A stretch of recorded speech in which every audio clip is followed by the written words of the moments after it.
రాజధాని అమరావతిలో కేంద్ర కార్యాలయాల నిర్మాణాలు పట్టాలెక్కనున్నాయి. వివిధ కేంద్ర ప్రభుత్వ కార్యాలయాల కోసం ఉమ్మడి కేంద్ర సచివాలయం, అక్కడ పనిచేసే ఉద్యోగుల గృహ సముదాయ నిర్మాణాలకు కేంద్ర ప్రభుత్వం పచ్చజెండా ఊపింది. వీటి కోసం రాష్ట్ర ప్రభుత్వం 22 ఎకరాలు కేటాయించగా కేంద్ర ప్రభుత్వం 2787 కోట్లతో నిర్మాణాలు చేపట్టనుంది. ఆంధ్రుల కలల రాజధాని అమరావతి నిర్మాణంలో మరో కీలక అడుగు పడింది.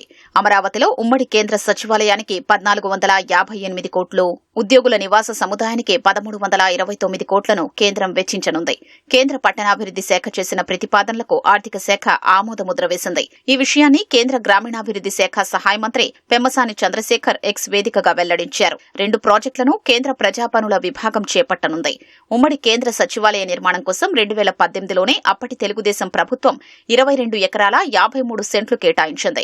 అమరావతి గవర్నమెంట్ కాంప్లెక్స్ ఏజీసీ పరిధిలో 5.53 ఎకరాలు, దానికి వెలుపల 17 ఎకరాలు ఇచ్చింది. 2019లో అధికారంలోకొచ్చిన వైసీపీ 3 ముక్కలాటకు దిగడంతో నిర్మాణాలు చేపట్టేందుకు కేంద్రం కూడా ముందుకు రాలేదు.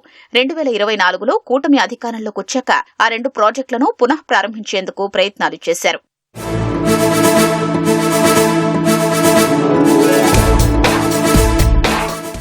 గతంలో కేంద్ర ప్రభుత్వ సంస్థలకు రాజధానిలో విడివిడిగా స్థలాలు కేటాయించగా కూటమి ప్రభుత్వం ఇప్పుడు వాటిని రద్దు చేసి కేంద్ర ప్రభుత్వ విభాగాల కార్యాలయాలన్నింటినీ ఒకే ప్రాంగణంలోకి తెచ్చేలా మళ్లీ భూములు కేటాయించింది. ఈ ఏడాది మార్చిలో ముఖ్యమంత్రి చంద్రబాబు కేంద్ర పట్టణాభివృద్ది శాఖ మంత్రి మనోహర్ లాల్ ఖట్టర్ ను కలిసి ఉమ్మడి కేంద్ర సెక్రటేరియట్ నిర్మాణం చేపట్టాలని కోరారు.